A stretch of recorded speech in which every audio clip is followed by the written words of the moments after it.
Wake up for the reality. मंडोले मेरा तंडोले मेरे दिल का गया करार रे, ये कौन बजाए बांसुरिया। तो इसको खोलने के लिए सबसे पहले तो आपने बम्पर को हटा देना है। बम्पर को निकाल दो। निकालने के बाद ये गोल चाबी लेनी है। इसको आपने ऐसे करके लगा के खोल देना है। और खोलने के बाद इसका जो बेल्ट चेंज करना है, इसकी सारी तरतीब देख लो कि ऐसे घूम कर वहाँ से आएगा। बीच में ये बेरिंग है, इस बेरिंग से ऊपर से घुमा कर वो पीछे जनरेटर में सेट करना है हमने। तो ये आल्टो गाड़ी है और आल्टो गाड़ी का फैन बेल्ट हम चेंज करेंगे।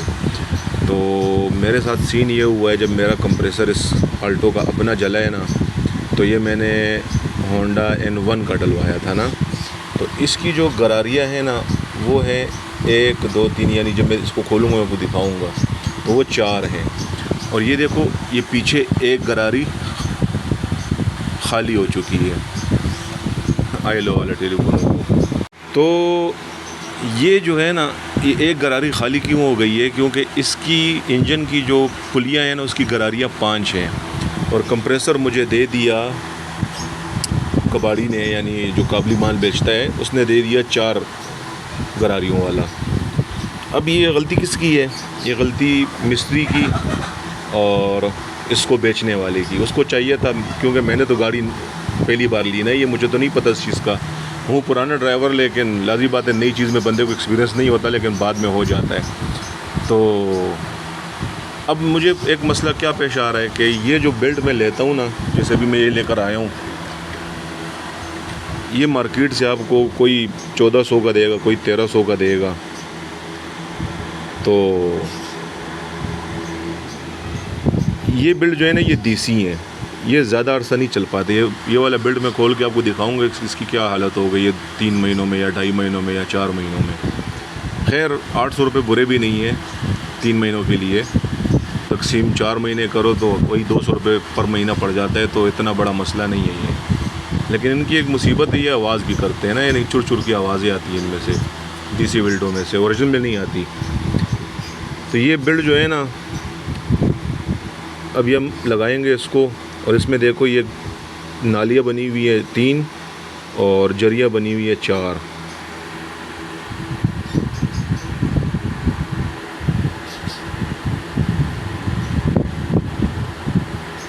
ये देखो नालियाँ 3 है, 1 2 3, और जरिया जो है 1 2 3 और 4। अब अगर ये कंप्रेसर मुझे दे दिया जाता उस वक़्त 5 गरारियों वाला, तो मेरा जेन्युइन बेल्ट इसके अंदर आ जाता। लेकिन बेचने वाले ने अपना मफाद देखा, लगाने वाले ने अपना मफाद देखा, और मुझे मशवरा ही नहीं दिया कि तुम ये कंप्रेसर गलत लेकर आए हो, इसमें गरारियाँ 4 हैं, बस आओ देखा ना ताओ लगा दिया। तो ये अब हमारा मसला जो है ना, हर 2-3 महीने बाद खुलता रहेगा, ये बेल्ट नया डलता रहेगा। यानी हर 4 महीने बाद 800 रुपये का ख़र्चा ये करना ही पड़ेगा। तो जिस भाई के पास आल्टो गाड़ी हो वो याद रखे कि पिछली गरारियाँ 5 हैं, तो कंप्रेसर की गरारी भी 5 होनी चाहिए। जनरेटर पीछे लगा हुआ है उसकी भी गरारियाँ 5 होनी चाहिए, क्योंकि आपकी ये एक कंप्रेसर और दूसरा जनरेटर ये ही ख़राब होंगे ज़्यादातर। तो इस चीज़ का ख्याल करना है। बाकी ये एसी का पाइप है, ये बम्पर के साथ टच हो रहा है, तो इधर हम इसको लगाएंगे ट्यूब, टायर का जो ट्यूब होता है ना वो लगा लेंगे इधर, और सीम की तार के साथ जो है ना इसके साथ बांध देंगे, ताकि ये जगह जो है ना, सिर्फ ये जगह जो है ना ये बम्पर के साथ ना टकराए। और ये देखो यहाँ भी इसको स्क्रैच लग रहे हैं, तो यहाँ भी हम ऊपर ट्यूब चढ़ा देंगे ताकि ये जगह भी जो है ना ख़राब ना हो, ताकि पाइप ना फटे। तो खोलते हैं उसको।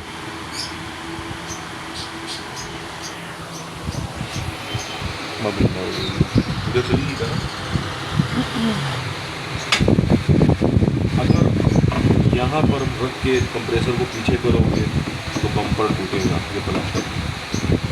इसके ये सिर के ऊपर यहाँ रखना है और इस तरह हल्का हल्का मारना है।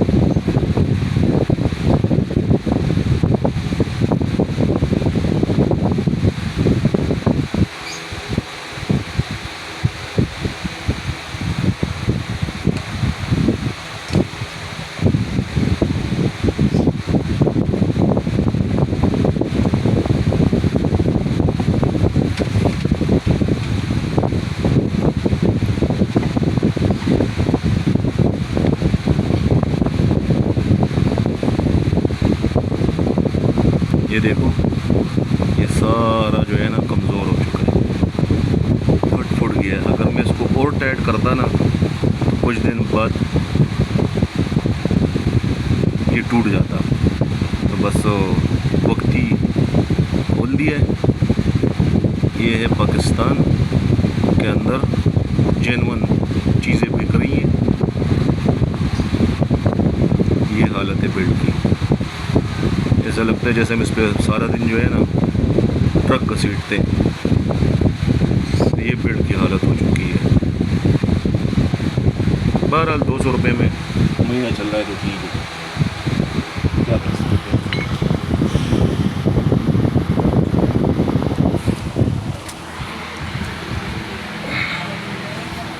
तो ये देखें, इसकी गरारियाँ देखें,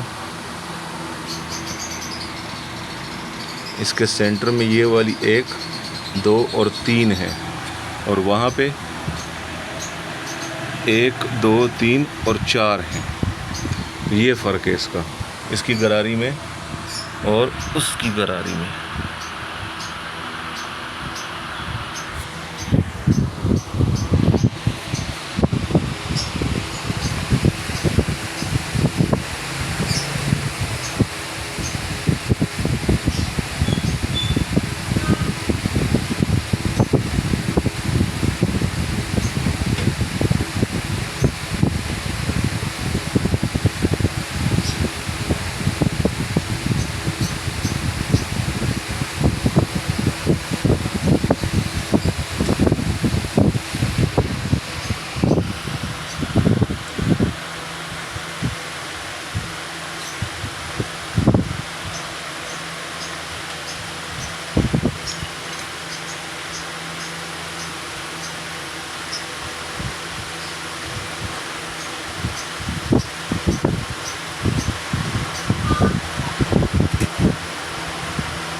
तो जनाब, हमने नया बेल्ट चढ़ा तो दिया।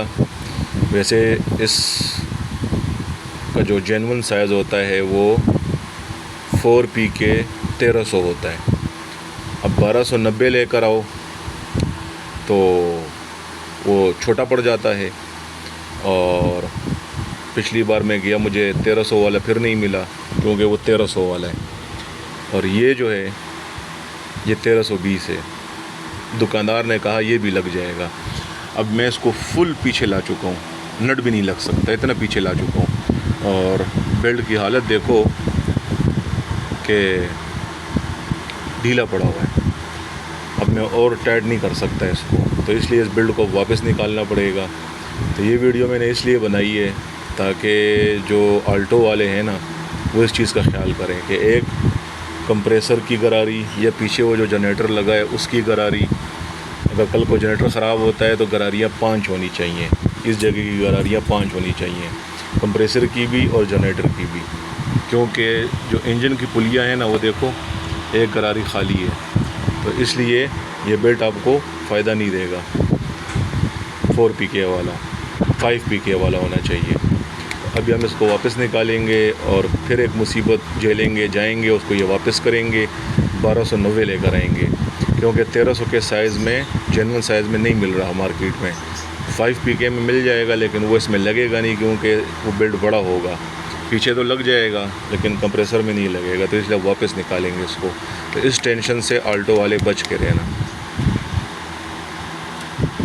बाकी जो आल्टो वाले हैं वो इस जगह पर ये जो होता है ना रबड़ ट्यूब, इसका पीस काट के इस जगह में ऐसे घुमा लो, जितना पीस लगता है उतना काट लो। काटने के बाद सीम की तार से इसको इधर बांध दो ताकि बम्पर के साथ ये जगह ना टकराए। इससे ये होगा कि आपका कंप्रेसर इस तरह चोट नहीं खाएगा, जैसे अभी चोट खा रहा है ना, और ये जगह घिस रही है सारी बम्पर के साथ, तो ये नहीं घिसेगी।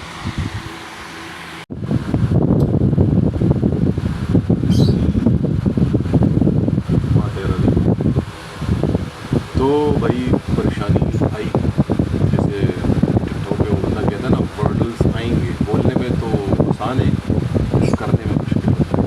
बेल्ट चेंज कर लिए, सुल्तान में भूल जाएंगे, स्पेशल इसके लिए जेनवन बेल्ट ढूंढेंगे, 1300 साइज़ का जेनवन वाला ढूंढेंगे, ना मिला तो फिर देसी ही लेकर आएंगे 800 रुपये में, फिर उसको लगाएंगे, क्योंकि 1320 आपने देखा कि डील है और 1290 फिर वो नट ही नहीं मारता, बगैर नट के लगा दो, तो ऐसे तो नहीं चलता है ना।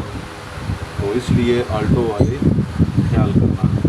और ये जो मैंने रबड़ लगाए हैं, एक यहाँ और एक यहाँ, इसको लगाने से ये फ़ायदा होगा कि अब ये इससे नहीं टकराएगा और बम्पर इससे नहीं टकराएगा, तो ये आपकी गाड़ी का पाइप हमेशा के लिए सेव हो जाएगा।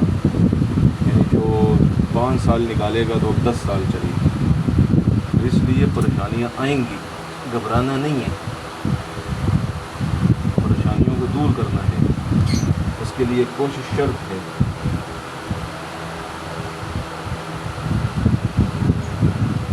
ये काम हमारा हो गया आज, ये वाला फिर कल करेंगे, या जिस टाइम ये बेल्ट फट गया, मुझे तो शक है कि ये आज फटेगा, लेकिन देखते हैं कहाँ फटता है, क्यों फटता है, नहीं फटता तो फिर कल इसको दोबारा बेल्ट चेंज करेंगे। आज चेक किया तो 1320 वाला भी नहीं लग सकता, 1290 वाला लगाना फजूल है, 1300 का साइज़ ही मिलना चाहिए जो इसमें लगा हुआ है, और ये देसी है, तो या हम देसी ढूंढेंगे या फिर जेनवन वाला ढूंढेंगे। बस ये काम हो गया ख़त्म।